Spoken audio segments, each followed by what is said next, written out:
Bonjour à toutes et à tous et bienvenue dans le JT de ce mardi 28 avril. Au sommaire, Covid-19, l'aide de l'État soumise à conditions pour les grandes entreprises, activité partielle des cadres dirigeants et enfin, modalité d'option pour l'intégration fiscale.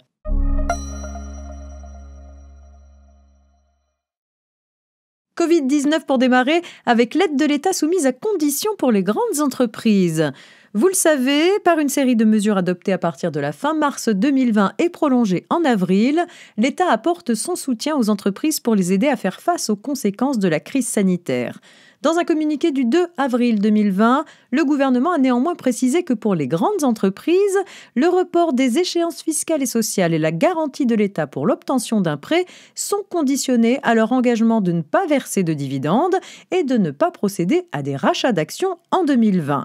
Les grandes entreprises qui ne respecteraient pas cet engagement devront rembourser les cotisations sociales ou les échéances fiscales reportées ou le prêt garanti par l'État avec application des pénalités de retard de droit commun.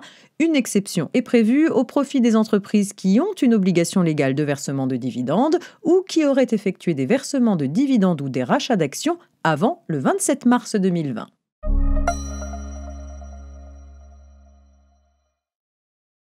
Un point à présent sur l'activité partielle des cadres dirigeants. En temps normal, les cadres dirigeants ne peuvent pas bénéficier de l'activité partielle puisqu'ils ne sont pas soumis aux dispositions légales et conventionnelles relatives à la durée du travail. En cette période de crise sanitaire, les cadres dirigeants peuvent être placés en chômage partiel, mais uniquement en cas de fermeture temporaire de leur établissement ou partie d'établissement. A contrario, en cas de réduction de l'horaire de travail pratiqué dans l'établissement ou partie d'établissement en deçà de la durée légale de travail, les cadres dirigeants ne peuvent pas bénéficier de l'activité partielle.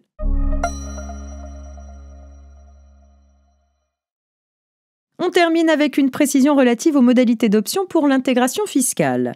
L'option pour l'intégration fiscale doit être notifiée à l'administration fiscale au plus tard à l'expiration du délai prévu pour le dépôt de la déclaration de résultat de l'exercice précédent, celui au titre duquel ce régime s'applique. Le délai d'option pour l'intégration fiscale est automatiquement reporté du fait du report au 31 mai 2020 des échéances déclaratives en matière de résultats.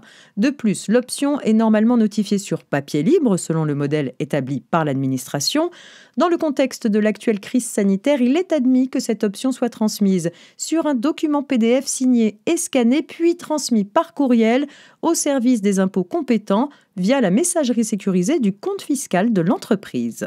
C'est tout pour aujourd'hui, très belle journée et à demain, mercredi.